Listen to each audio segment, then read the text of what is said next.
Hey everybody, it's Jason Shadrick back with you again for our final episode of Chasing Frets with Blake Mills, and I'm here once again with Joe Gore, all the way from San Francisco. How you doing, Joe?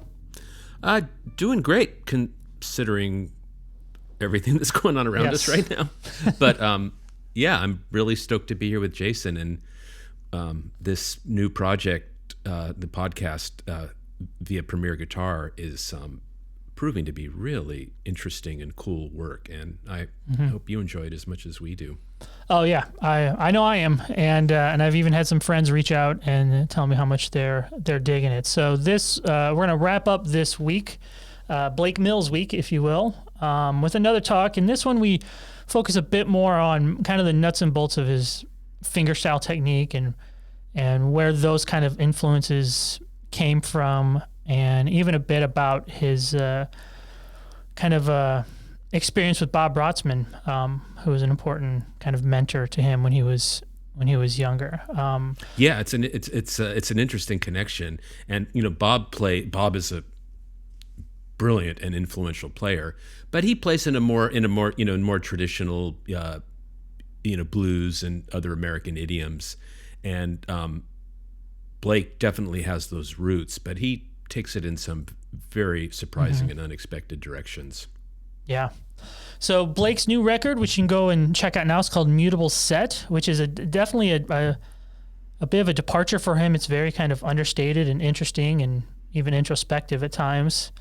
Yeah, it's a very beautiful record, but it's a very, very, very intimate record, and very, very subtle. It's certainly not a knock you over the head guitar virtuoso record, but it's got lots of very beautiful playing and singing and songwriting. We're focusing so much on Blake's skill as a guitar player, but he's quite a writer and an interesting singer too.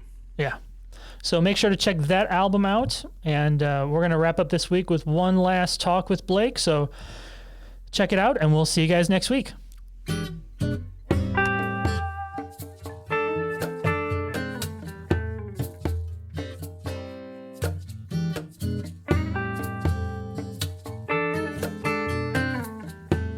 So if you've been tuning in to the Blake Mills extravaganza this week, we've hit on slide guitar, we've hit on production, we've hit on his new record Mutable Sets, which is out now. There'll be a link for that down in the description. But this week, Blake, I wanted to touch on a few things that really kind of drew me into your playing, and that's your command of fingerstyle guitar and your approach to altered tunings.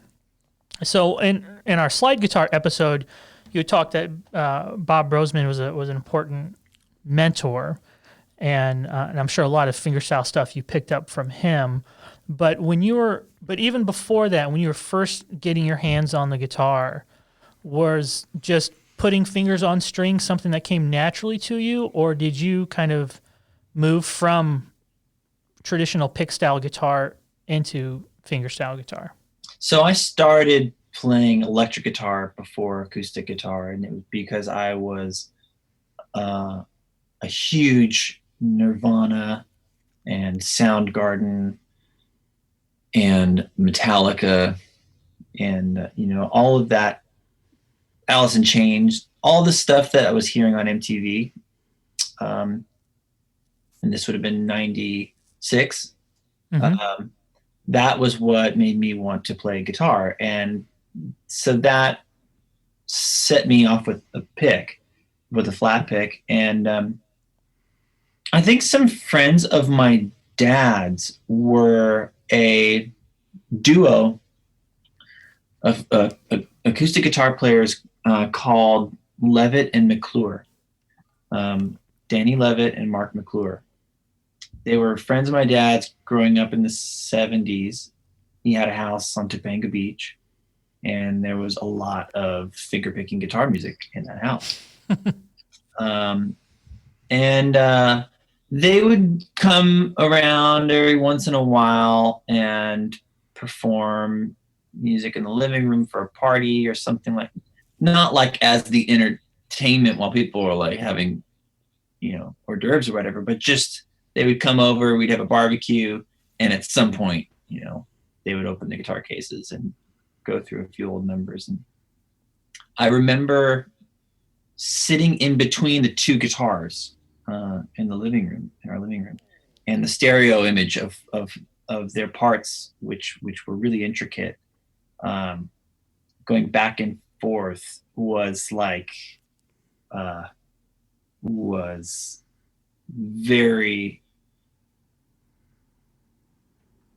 confusing, and it was mysterious and like magic.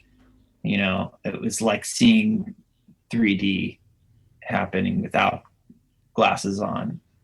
Like how is this possible? And on that same day, I remember Danny Levitt, taking an interest in what I was listening to, and I showed him. I think I showed him Pinkerton, the Weezer record, and was prepared for him to not get it. And he said, "This is great. This is great. There's a lot of musicality going on there, and this progression, 1 5 6 5 4. I mean, that's tried and true. I mean, and I remember thinking immediately, like, how does he know what the chords are without having a guitar around? Like, how does he understand this music as well? And just being really impressed by the depth of that of their musicality. And that was when I think I realized that there was just a different sound that you could make by putting a pick down. And then was there albums you were listening to at this time that influenced your finger picking idea, or was it all kind of personal connections between other musicians?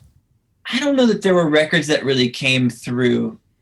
When you're learning guitar, there's a lot of music that like you come across in an academic sense. Like, it's not a record. The records you spend time with listening to and like getting that, all the serotonin and everything you get when you're listening to a record by choice is different from, okay, here is the tablature for a Michael Hedges song, and it's almost like reading a book in school. I remember in high school, to which I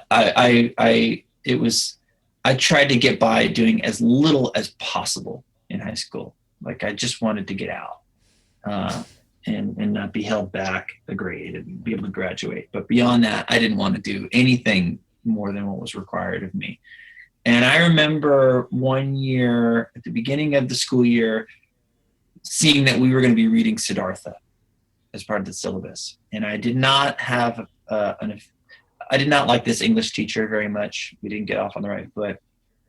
But I remember going up to her and saying, I've never enjoyed a book that I've read in school, period. But I have a lot of respect for this book based on what I know about it, and I'm planning on reading it, and I don't want to read it in class. I don't want to read it like this. So I'm coming to you hat in hand to tell you that I'm not going to read it, but that I will cheat on all the assignments and look up the answers on Spark Notes or whatever, and fake it. And no matter how well I do or don't do on this homework and these assignments, will you give me a C? Will you just give me a passing grade for anything that's attached to this book, so that I can have a chance to read it and enjoy it outside of school? And she said, yeah. So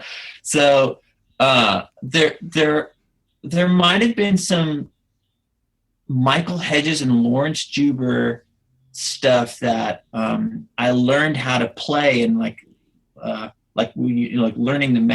how to do the magic trick of that stuff, and that probably really helped build up the dexterity and maybe breaking down certain habits of, like, when one finger moves, that you end up moving the other one just out of habit, like when whatever that is, you're breaking the connection between those fingers and the limbs and stuff. That came from playing like that, like Michael Hedges and Lawrence Juber, and maybe Arlo Guthrie a little bit.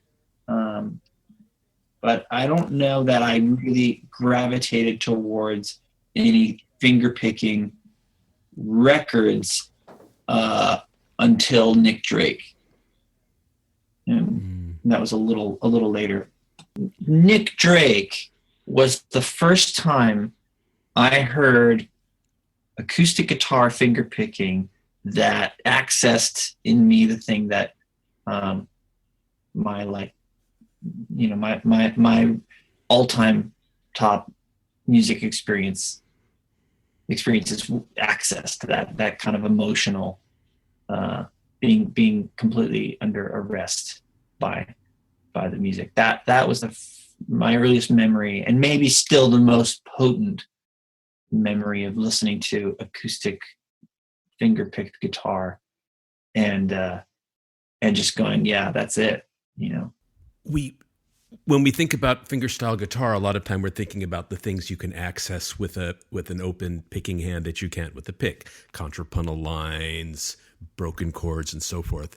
But you've mentioned Michael Hedges a few times, and when I interviewed him many years ago, I might be misquoting him slightly, but he said something very close to, 80% of what I'm doing is damping, muting strings. And I've noticed, watching your playing, that I don't know to what degree it's conscious, but there's exquisite detail about the exact lengths of notes, the spaces between the notes. Does that make sense at all in your conception of fingerstyle? Sure. Yeah. I mean, you have the ability all of a sudden to control what notes you want to have ring and which ones you don't. But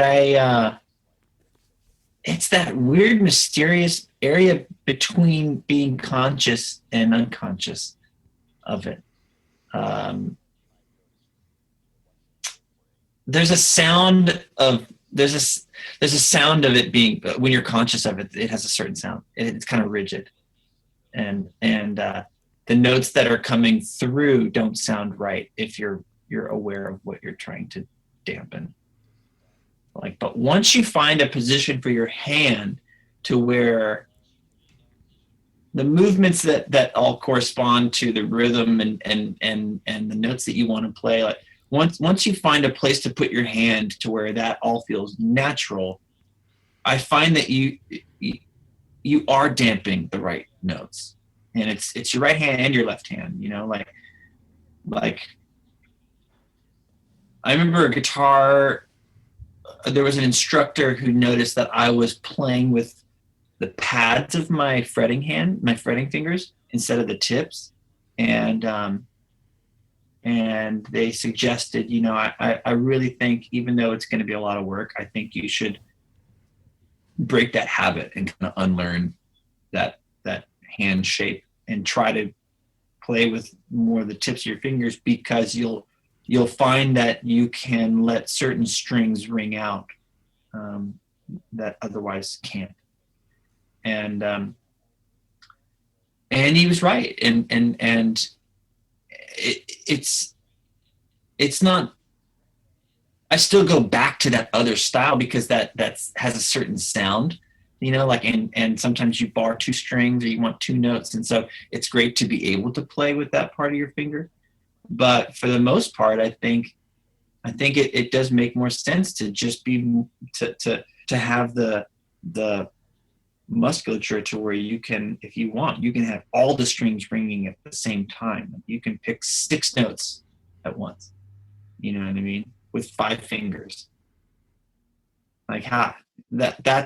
That's really interesting to me, and the way you do it is like you use one of the fretting hand fingers to pluck an open string, and like that just seems like that's more impressive to me than like sweep picking or something like that. Like that's that's some like next level. That's really deep shit, especially if you can get it in there without anybody even noticing, like if it sounds musical.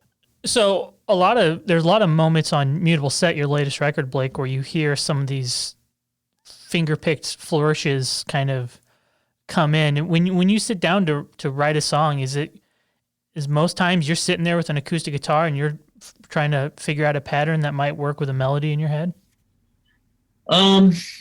There are stages of songwriting where it's that, and there are stages of it, I think probably for every song at this point now, that's like months of just driving around in the car and thinking about it, and like,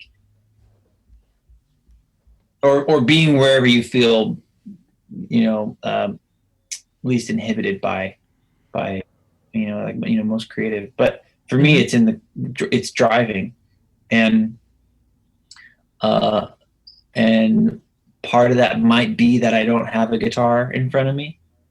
I think that like when I have an instrument, and I'm like in that frame of mind that you describe, where you're sitting there and you're trying to get some real work done and make some real progress on the song. Those are oftentimes the dead ends, and the bigger, more the legwork is done when I'm not around the instrument that the song was written on. Oh, hell yeah. I mean, if that makes sense. Oh, yeah. Oh, absolutely. All right. Well, thank you, Blake, for sticking it out with us for this week of episodes. It's been quite an enlightening time for me to learn about your world and everything you do. And I'm sure I speak for Joe that there's an open invitation anytime you want to come back. Thank you guys very much. And I'm happy to hear that you guys are doing this, and thanks for letting me mouth off. Blake, you were awesome. That was so good. Thanks again, everybody, for tuning in, and we'll talk to you later. Bye.